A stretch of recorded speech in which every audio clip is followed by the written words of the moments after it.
was a man from Belengrande. He came down the mountain to look for a job. He had no job. He said, if the devil himself asked me to go work with him I would go. He was near the crossroads at noon. Shh.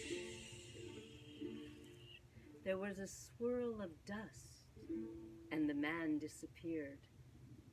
Now his relatives and close friends looked all over for him. They went to the neighboring villages and asked. No one had seen him. And in time, they forgot about him. Now, this man had a comadre, a young, beautiful woman who was the godmother of his daughter. And she loved to dance at the fandangos. And she would come down the hill on her burro, sitting side saddle, with her skirts and her petticoats arranged perfectly. And her friends would become galeadas, which she loved, at the fandangos.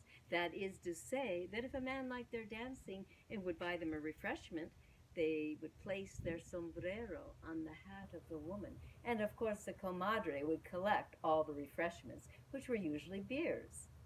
And so on this particular late afternoon, the comadre and her friends were going to a grand fandango in one of the neighborhoods of San Andres. They were particularly dressed up, and they came down the hill on the burros, and from that vantage point, they could see the tiled rooftops, and they could hear the approach of the dancers on the cobblestones. And when they got closer, they could see the musicians and hear the musicians tuning their jarranas. The fandango started, and as the evening went along, it picked up in velocity, and there was a crescendo about 8 o'clock, where everyone was playing and the gut strings were breaking and the musicians were replacing them as fast as they could and tuning their voices with bits of la canela, the cinnamon, and la caña, the cane. And of course, the comadre was drinking all the refreshments her galeadas collected.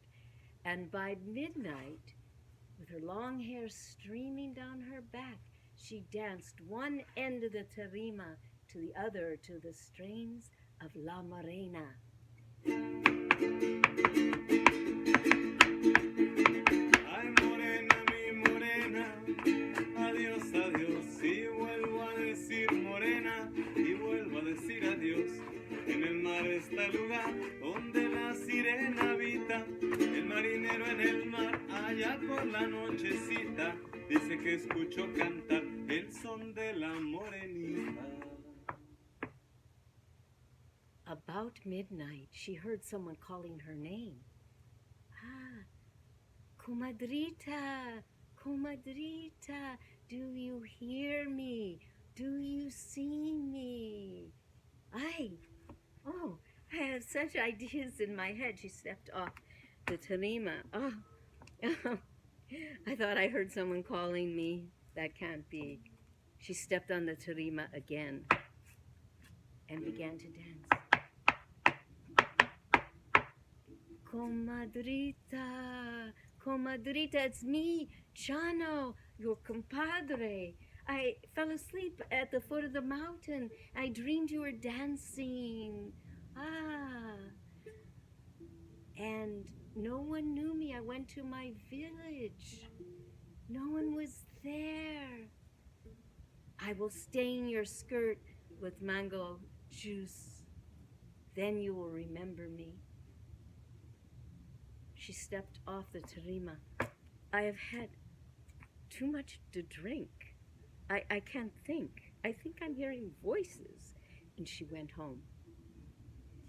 Years and years passed, and the comadre grew old.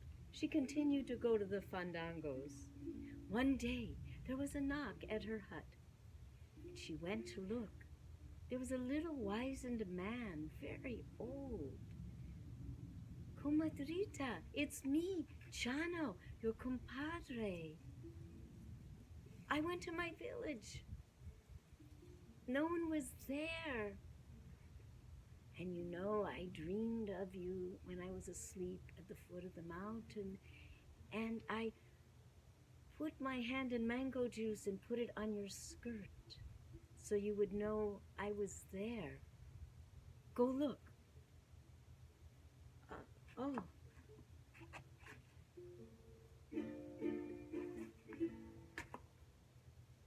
Oh. There was a handprint on her skirt. She looked out. The little man had disappeared.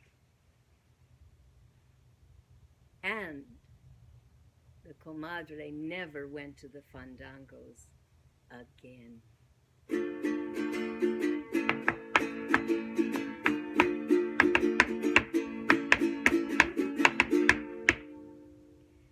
And that is a story. The dancer from Abata, from San Andres Tuxtla, home of enchanted stories and enchantment, collected by Andres Moreno and translated by Eduardo Garcia, said to be anonymous. We don't know who told that. And played by Silvio Diaz. Thank you.